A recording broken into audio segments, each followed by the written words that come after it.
Oh, boy. I'm not saying that I am a soothsayer. Let me go back. What's the right graphic for this one? Is this where the College Football Super League is born? Ross Snellinger, Yahoo Sports exclusive. A group of investors and ex-Disney executives have met with ADs at 30 power schools with a pitch. $9 billion in cash for a 70-school football super league. I'm a head out. I'm a head out. I'm a head out. All right, we're retiring on that. Do you want to go get some breakfast or what do you want to do? Bro, you can't make this up. Literally. Looming over the SEC and Big Ten meetings is Project Rudy. The claim is everyone will be saved. Project Rudy? And this is just breaking right now. A buddy of mine texted this to me. A super league concept looms that could radically alter college sports. Okay. Come on. Do I get my flowers for this one? Do we at least get some credit, bro? We've been telling you this is coming for how long? No, it's not, Monty. No, you don't have sources. You don't watch football. You don't know anything about anything. Fire Ross Dellinger and Kyle Shanahan. This is a Big Ten show. The SEC and the Big Ten leaders prepare to meet this week. And actually, that meeting is tomorrow and Thursday in Nashville for a historic summit. Spearheaded by the former Disney executive turned investment professional, Project Rudy is a super league concept, separate and more simplified than the one most made public last week, that incorporates football programs of 4 power conferences in a 70-team structure. I think I said a half an hour ago, 60 to 80. All right, I'll meet you in the middle at 70. The model preserves the 4 power conferences, expands the postseason, overhauls scheduling, tiers revenue distribution, and most importantly, infuses as much as $9 billion of private capital into the system. So let me give you the simpleton English term here. Let me make this really simple for you. We're going to take the power conferences and we're going to put them in one big pot. And we're going to open up scheduling flexibility, and we're going to get $9 billion of cash infused into this thing to make it the best it can possibly be. And through that process, every single week, we're going to get great matchups. Every single week, we're going to get big-time games that are essentially made for TV matchups. And through that process, this Super League is going to play its own national championship. This Super League is going to have a never-before-seen streamlined partnership with TV executives. And I wouldn't be surprised if this was, obviously, it's going to be ESPN, but then I wouldn't be surprised if Fox and CBS and whoever can afford it will get on board with this. Yes, I would agree. And you're going to see a massive effort to collaborate on multiple levels. So not only did Greg Sankey just become the most powerful figure 10 times over in college football, because he's running this thing, I guarantee it, number one. Number two, all the power conferences are going to work together to create schedules that are made for TV matchups. Then all the TV executives are going to get together and they're going to say, okay, cool. So ESPN's paying this percentage of the $9 billion. So they're going to get this slate of games over the course of a season. Fox is paying this percentage. CBS is paying this percentage. And this is how we're going to put it all on TV. After the Super League is finalized, in my opinion, like once all those details and all that minutia is hammered out and we've got a full picture of what we're looking at, only then will we start to be able to move on to the conversation of, hey, what is the G5 going to do? Hey, what are all the FCS level schools going to do? And I'm telling you, this is exactly the process that we've been explaining and telling you is coming for, I don't know, at least 10 months. I can go back and it's all on the channel, but I think we're nearing a year of being the first ones to say a Super League is coming. And now the day has come where we're getting reporting on it that, hey, executives and the Power 4 conferences are meeting. So one more thought on this, just to point this out. If you're a Pac-12 fan and everything that's gone down went down last year, I would be incredibly upset if I were you, because the Pac-12 conference had an opportunity to be right in the middle of this thing and had an opportunity to fill that West Coast window as far as the Super League is concerned, and completely fumbled this thing.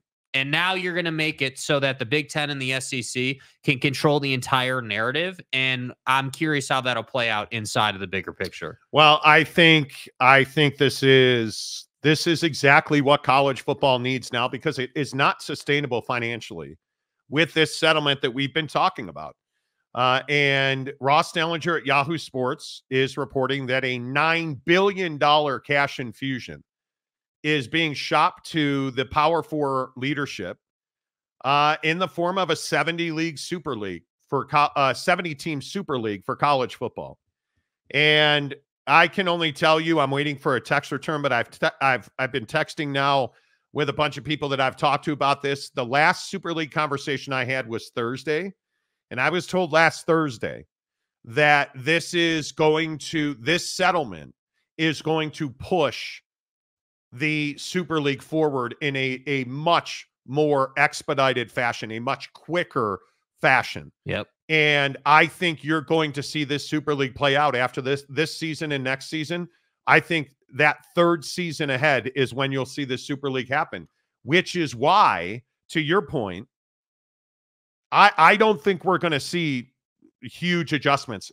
Again, I think it's why you're going to see the ACC is going to settle and hang on, because there is no lever to pull now to destroy a conference like the ACC, knowing that this settlement so dramatically increased the urgency for a Super League solution in private money in college athletics. And I guarantee you that the first thing you're going to hear is, well, this is now professional sports.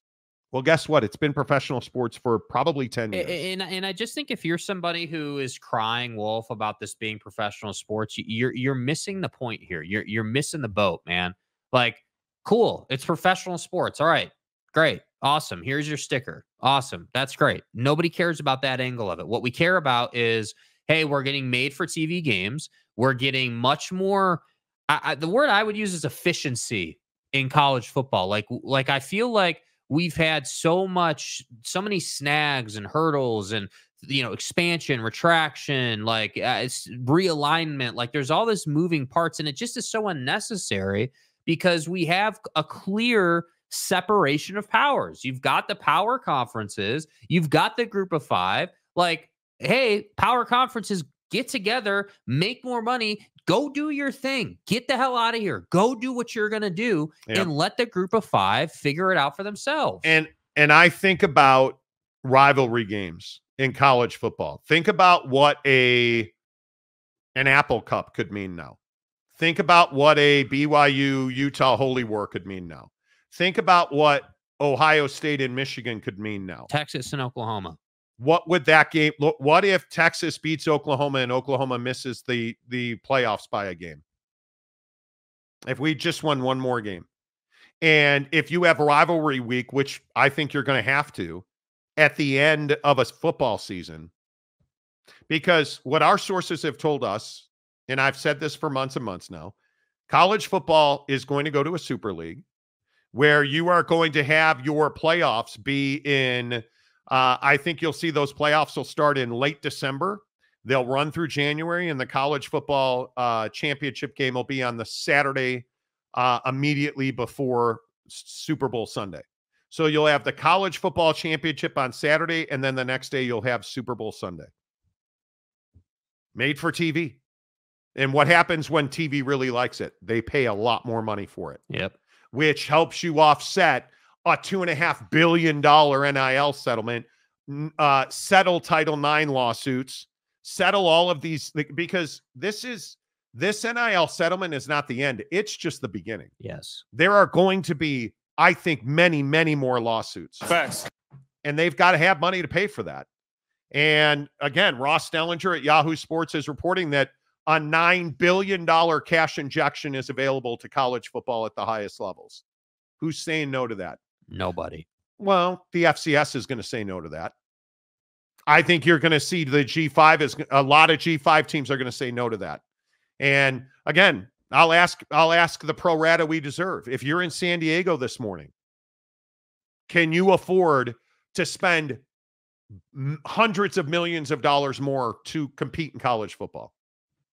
I don't know. Let's see what the payday is. Yeah, I just think that this is a very cut and dry answer for most schools.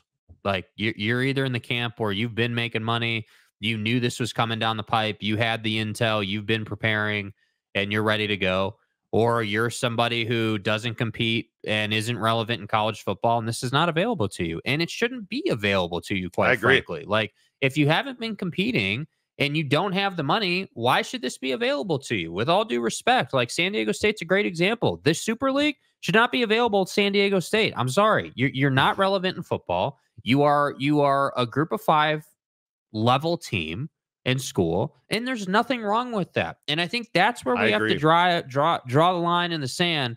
You know, folks are going to get upset and get salty and be, all in their feels about, well, Boise State.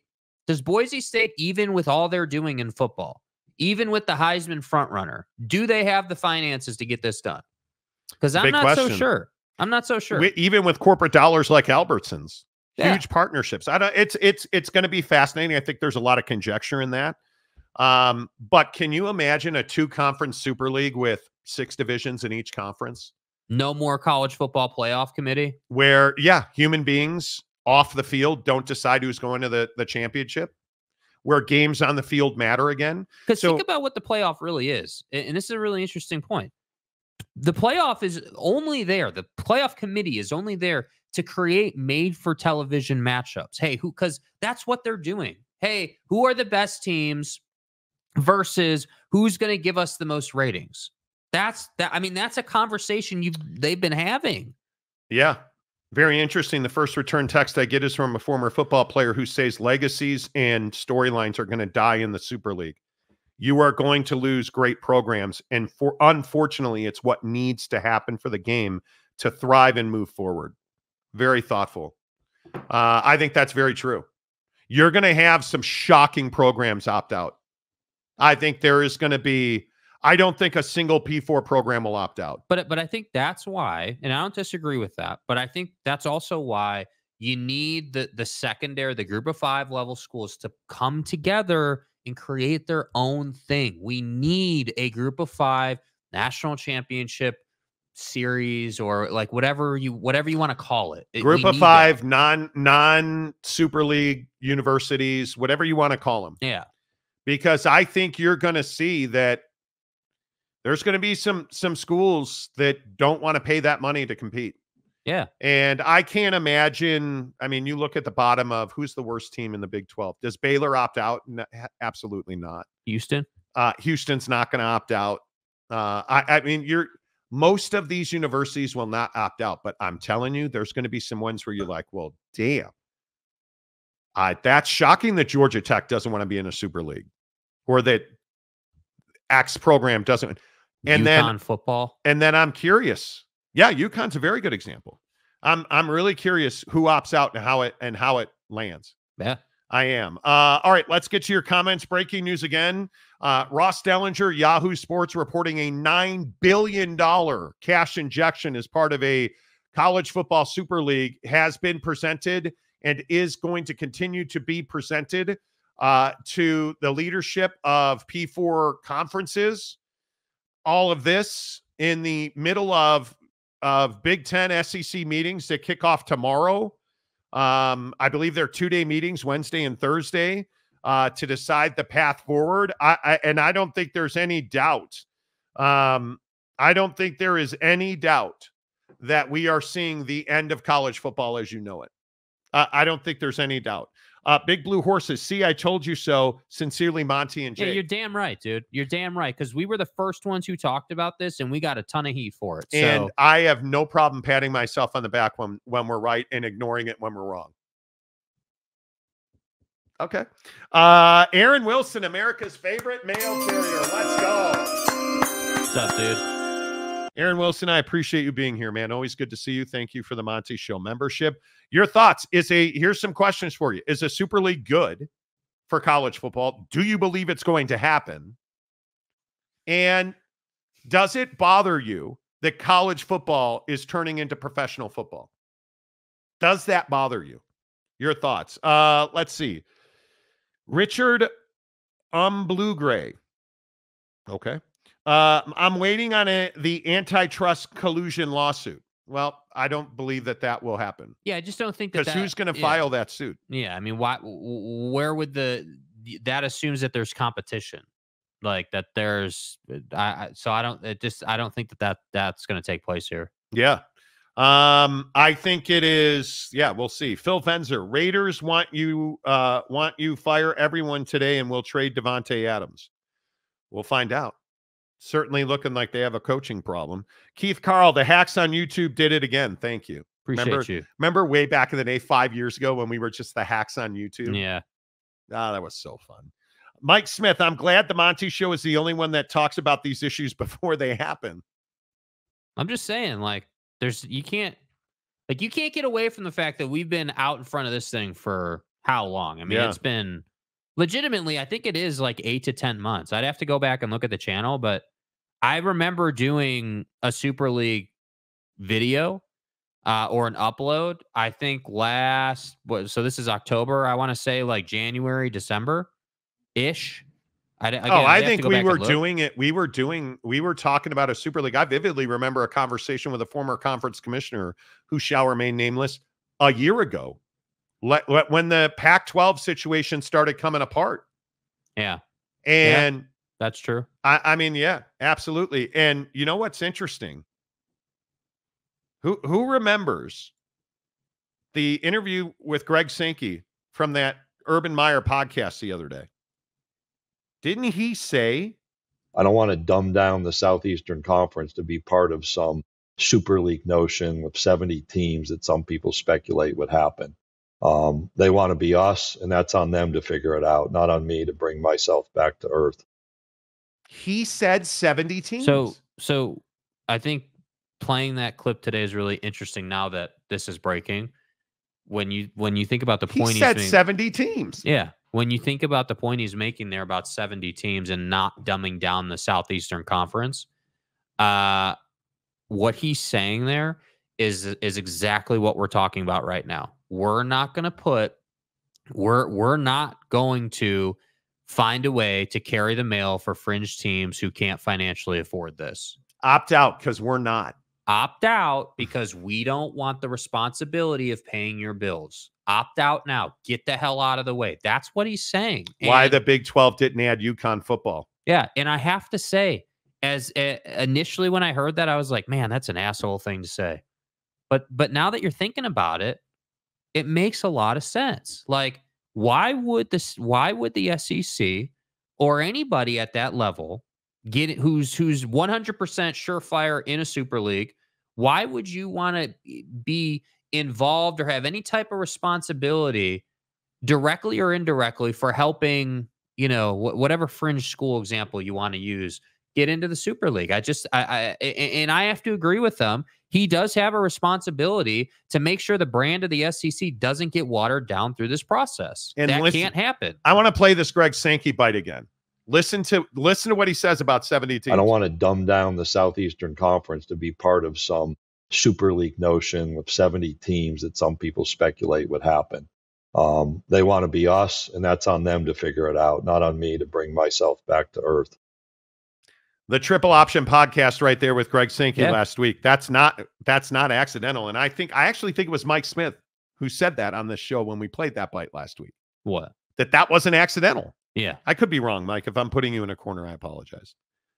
But it's not accidental. But I love this concept and the conversation around, hey, the power conferences, have to be really careful about, who they let into this exclusive club of sorts. I mean, you can't, 70 is a very limiting number. I mean, we and I don't know if we still have the On3 graphic. We may, from back in the day, of the proposed teams in the Super League. Right. Yeah, right there. Right up a little bit. Keep going. Oh, right here. Yeah, that graphic. So remember this graphic. We showed you guys this graphic ages ago. Look at the proposed. This is just a proposed. This is nothing official. Andy Staples from On 3. This is all speculatory, right? This is nothing official. But this is an example of what you'd be looking at from a geographic standpoint of conferences. Like, look at the names in here, man. That's very interesting. It is. That's how long we've been talking about this. And I think it is. I think it's inevitable. I don't know how. I don't know how it's not. And I know there's a lot of football fans this morning that are not happy about this. And I want to get your comments in here. Roche, look at that. Gifting 5 Monty Show memberships. Sorry, buddy. It was on the wrong page. Way to go, Roche. Appreciate you. Good to see you. My friend Cam Rising. Kyle Whittingham said it yesterday. Anybody notice what Witt said? There is a thought process that this is Isaac Wilson's team now. And until Cam Rising's ready to play, what did you say? I don't want to talk about Cam Rising. I don't want to hear about him, dude. What did Kyle Whittingham say yesterday? There's a path that this is Isaac Wilson's team. Well, because at some point, like, I'm sorry, Cam. Like, I love your game, dude. When you're healthy, I love watching you play football. This is no disrespect. But the reality is, when you're a quarterback, like, you are either out there or it's not your team. If it's just 1 week, okay, cool. Hey, this Isaac, is 5 weeks. We're working on half the season here, dude. Like, Isaac has stepped in, and I get it. He's been mediocre, but I agree with Witt.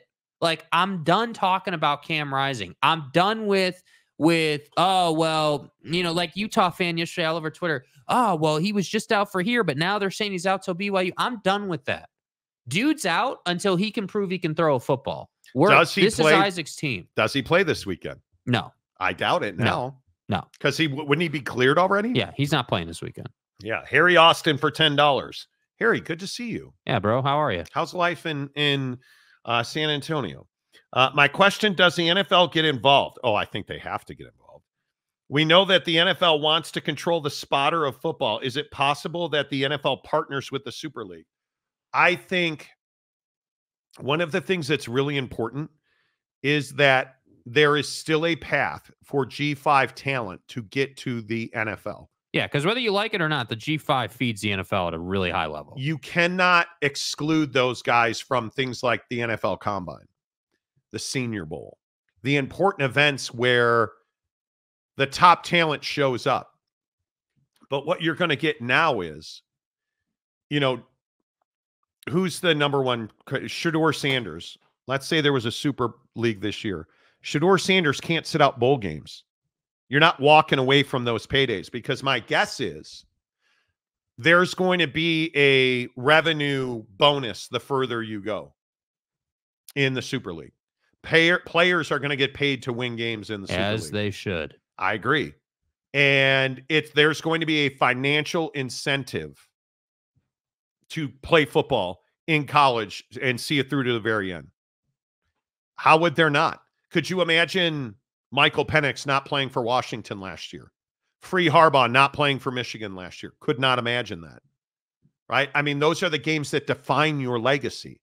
And now in the Super League, the money's going to be there to make sure that you do play. Yeah.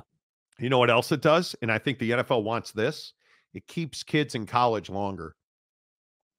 So when they get to the league, the exposure of the NFL owner to a first-round bust quarterback shrinks because they're getting more reps. They're putting out more tape. They're growing maturity-wise so that you don't get the huge bust, the Ryan Leaf-type bust out.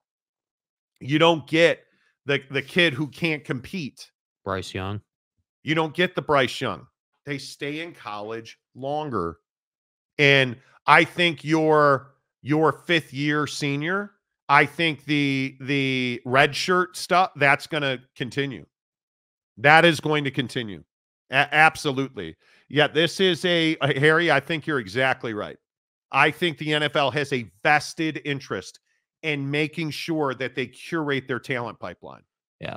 Because without college football, where are you going to find NFL talent? Well, and I also think the other part of the NFL's piece here is money. So the NFL is going through a wave where all these quarterbacks are getting paid absurd money. And I think something the NFL has got to be really careful with is these college players, don't care what position you play, but quarterbacks obviously are getting paid more than any other position in college. These quarterbacks are getting paid loads of money earlier, Yeah. right? Like you're seeing private jet deals, car deals, straight up, hey, here's a bag of money to wear this logo. Like these guys are getting money earlier on in their life, and when they get to the league, they expect more. They expect more. Hey, I was making 10 a year at Colorado. I'm Shedeur Sanders. I damn well better get 50 or 60 because I'm in the league now. Like that's something the NFL's got to be careful with and got to figure out, because you're either going to have to change the structure of the salary cap, or something, because we're pushing 70 million a year for a quarterback. That doesn't work on anyone's P&L right now. And I think it is really important to understand, and I want people to understand who we're talking about when we talk about this group Smash Capital. And we've talked about Smash on the show before. This is a group of dudes that have access to, I'm not going to say unlimited money because everybody's got a limit. But look at the dudes we're talking about. Look at the people that we are talking about in this situation. Eric Garland. He's been building and investing in tech that impacts media for 2 decades. That impacts media for 2 decades. Most recently, he led venture and growth deals for Walt Disney. Prior to Disney, Eric served as the executive digital for Live Nation, executive vice president of digital for Live Nation, which is one of the largest live event production companies on the planet. Web and mobile strategy. Established the corporate venture team and manage Live Nation's funds, the Live Nation Fund. You guys, do you understand who these people are? Do you understand that these people that we're talking about are people that, I mean, we're talking about guys like a guy named Kevin Mayer, who's a founding partner and managing director at Smash Capital. This is a guy that was in charge of companies like TikTok and COO of ByteDance, the parent company. Chairman at DAZN, which is still to this day one of the largest producers of fights and live events online. DAZN, if you don't know DAZN. Prior to TikTok, chairman of Disney Direct-to-Consumer and International, where he was responsible for launching, you guys might want to put your hands at 10 and 2, Disney Plus, ESPN Plus, and Hulu. Who are we talking about here, dudes? We're talking about guys that put big events on TV. And operators. They've got $9 billion that they're offering to these people. I don't know how I can further explain to you that these are not small people. They're all Disney people. Evan Richter is another guy. He was on the at Disney. He was a member of the Disney corporate strategy and business development team, focused on, this is a critical word, disruptive innovation and investments in leading tech companies. Like that's wild to me. And he managed over $30 billion in the investment world. Brad Twigg. Over a period of more than 15 years, Brad has led, co-led, and served on investment teams that have made 50+ investments into scaling technology companies with over $1.75 billion. All you have to do is go to smashcap.com. You can read all these bios. Smashcap.com. Just telling you, man, the path is clear. The yellow brick road is laid out, and it's coming. These are the people. These are the people. Yeah. That are, and it's very interesting. I want to read this quote from a TV source who just texted me this while I was reading that bio. These are not sharks in the water. They are the water. Yeah. They absolutely are the environment that makes it possible for the Sharks to operate. Yes. So in my opinion, there's no doubt this is going to happen. Yeah. And we've talked about this before. I think we're long past whether it's going to happen. I think so too. It's going to happen. What we should be talking about is so anytime a new concept rolls up, right? Anytime a new idea is born, the first thing you have to understand is why. What is the reason that this needs to happen? What was the impetus for the first person in the room to say, yeah, we need some kind of super league. We need something to give the sport some juice. And the why is money. Yeah. That's why. So anytime someone needs more money, or a group or a institution or an organization needs more money, people put their heads together like these dudes we just showed you, and they get it done. So when you think about the guys we're talking about here are managing $30 billion in investments, do you really think that $9 billion of a cash injection is anything to them? Do you think that $9 billion is some massive number? Frankly, I don't even think they're worried about the $9 billion. I think $9 billion by investment funding terms is pennies. Honestly, if you look at it, $9 billion is a nice number for college football. It allows the sport to take this big step forward and really pushes things to the forefront. And for all these dudes at Smash Capital, bro, this is what they do. Like you go out and do your job. We go out and do a show. These guys are out here making investments on this level. So I just think we're way past, hey, is it going to happen? They're doing it. They're building it now.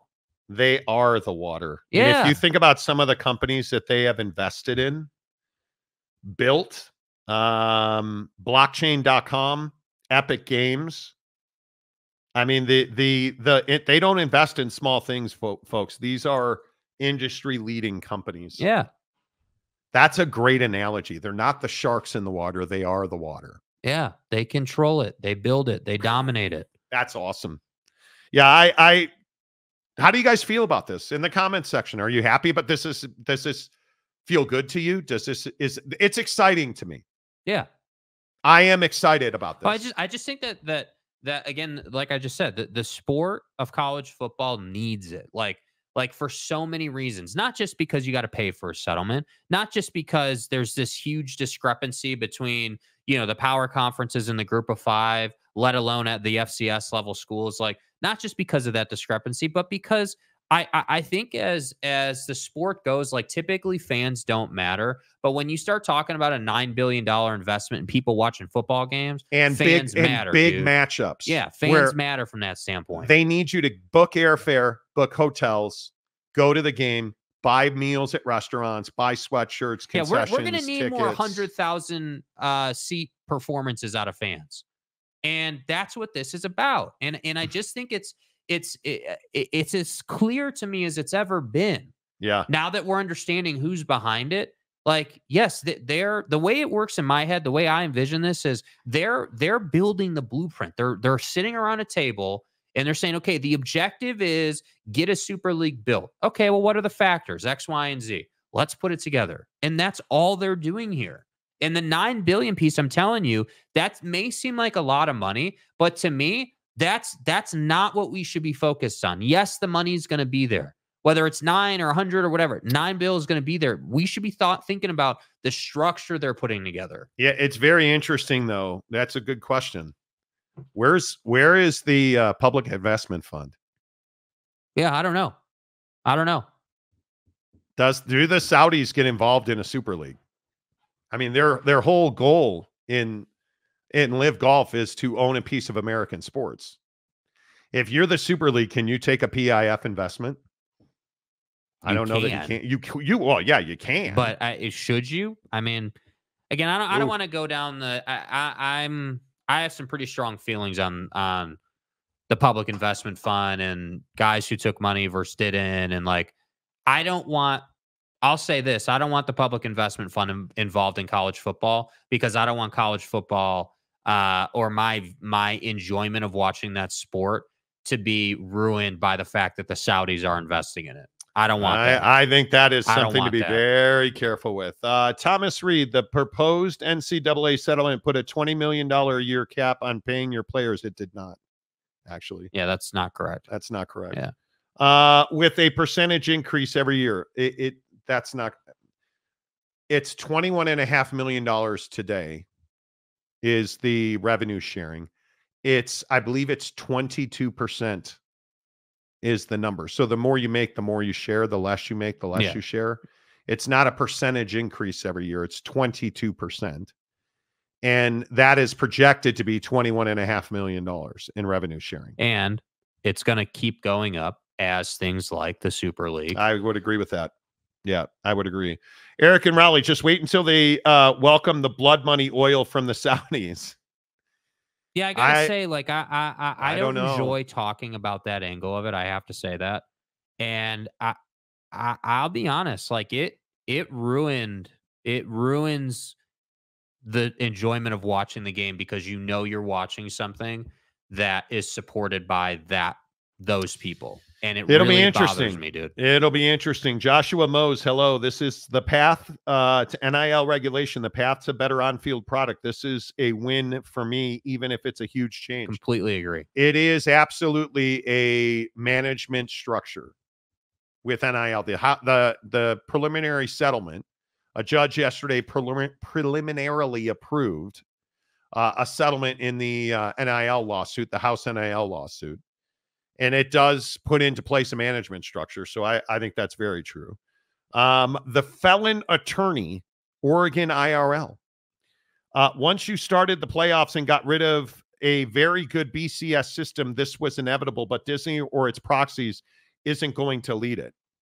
Well, and I think Smash Capital is the... I think it's strong to say Disney and its proxies aren't going to lead it. I would agree. I think that lacks perspective. I think you need to understand that Smash Capital is loaded with dudes who are alums of Disney. Yeah, alums of Disney, like have their relationships. So whether you want it to be or not, whether it is on paper or not, Disney, ESPN, ABC is at the front of this thing. You don't get to where those guys at Smash Capital are without having relationships. Yeah. And I guarantee you, I haven't worked at ESPN in several years, and I still have a ton of friends there. When you work at that level, it almost changes your business DNA because you understand what high level achievement is about. Yes. So I think there's a lot of people that need to embrace the fact that without ESPN, there is no Super League. It doesn't exist. Yeah. Because ESPN has every tool that you need to thrive as a sports league. Certainly digital, direct to consumers coming, anything streaming, anything app, anything over the air. Like they have everything you need. And they have a distribution network with global reach, whether that is through the Disney platform where you're reaching young viewers and turning them into lifelong fans, whether it is reaching their parents who have that cash lying around to take their kid to Disney World while he wears a Georgia, Alabama, Notre Dame, Stanford, USC t-shirt. That's what this is about. That's what it's about. It is about an ecosystem that creates generational fan bases over and over again on automatic.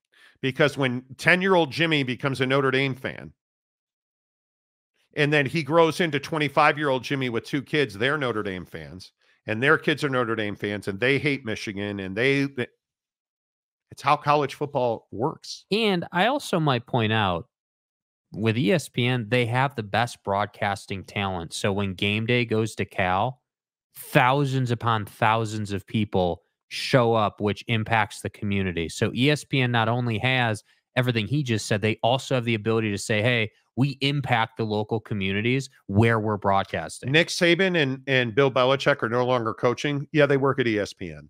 Like, so with all due respect, man, I'm not trying to make it personal, but I just think that lacks a ton of perspective. This makes so much sense. The fans across the country are going to like it better. I would agree with that. Let me They cut people's heads off. Can't get the Saudis involved. Saudi stooge. Lopes fan Gabe, they cut people's heads off. I agree. Saudi stooge. I don't think you can have them involved, but there's going to be, if there hasn't been a conversation already, and they might run their money through somebody like Smash Capital. Mm-hmm.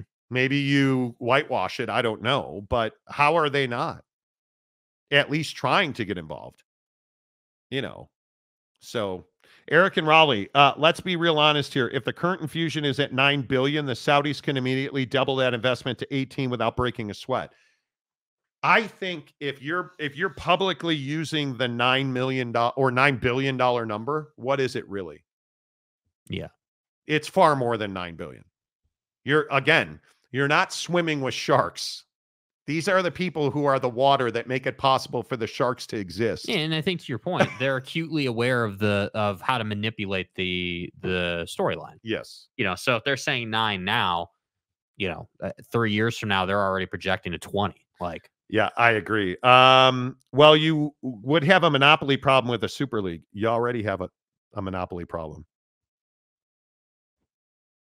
Does every team have access to the college football playoff? They don't. It's not, and we've had this argument on the show before, and I know most people disagree with me. A Super League's not different in execution than what the college football playoff is. Yeah. And the other problem is you're giving people an opportunity to take part in it. Yeah, you're on paper expanding the window. And you're going to opt out of it. So you opted out of it. How are you going to sue? Yeah. Now, you want to argue about unfair business practices? Maybe we have that conversation. Monopoly, I would disagree with that. I am not a lawyer, though. Being student athletes has limits but NIL money has changed it and would be subject to antitrust laws. I don't believe that it would. Because my guess is if you go to a Super League, I don't believe that antitrust will be part of it. You would have to. It's an optional thing. That's why it's optional. Well, but would you're going to have to create a new entity, and would that entity have antitrust exemptions? I don't know. That's very interesting. We'll have to see how that plays out. Roche, the Saudi airline college football playoff, Emirates. UW fan Jim, the BCS was very good. Not in my opinion. Yeah, that was very limiting. But it's never good enough. And I think we as fans we're at this point where AI and computer models weren't good enough. Well, now we put humans in, and Florida State's pissed and the governor's suing. It's never good enough. So now there can't be a formula other than, did you win enough games? Hey, did you win more games than Miami did? Okay, well, no, you didn't. Okay, you're out there in. It's the NFL model of getting into the playoffs or not. And I think you have to take all of the conjecture and people's opinions about, well, their quarterback's hurt. Can they get in? You got to take it out. SEC and Big 32 presented by the Public Investment Fund. That'd be tough. Yeah. That'd be tough. Please hit the like button. Only 61 likes. 63 likes on 2,000 views is not ideal. So yes, please hit the like button. Oh boy, another Georgia player arrested.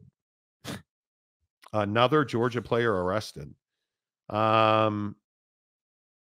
Chip Towers from the Atlanta Journal-Constitution. Georgia wide receiver Colby Young accused of assaulting an. What are we doing? You're making my head hurt. Oh, it gets worse. Colby Young accused of assaulting an unborn child and battery. All right. Well, I hope you enjoyed that time as a college football player, because that's over with. How does Georgia have so many guys in trouble?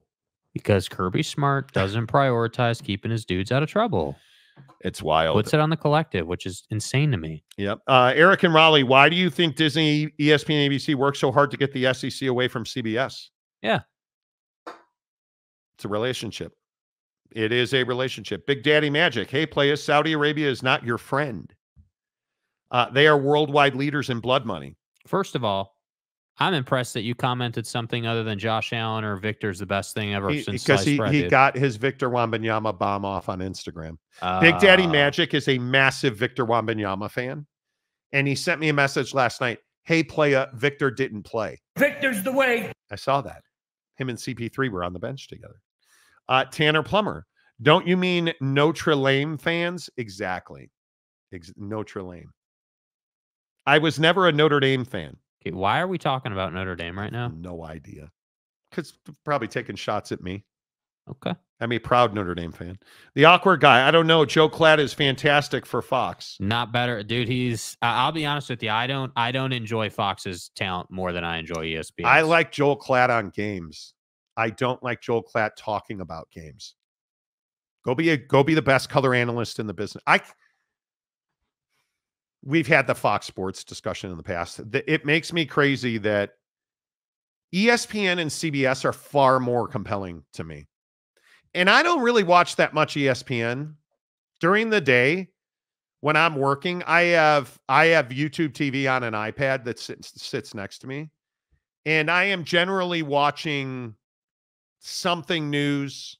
The talking head shows have lost me.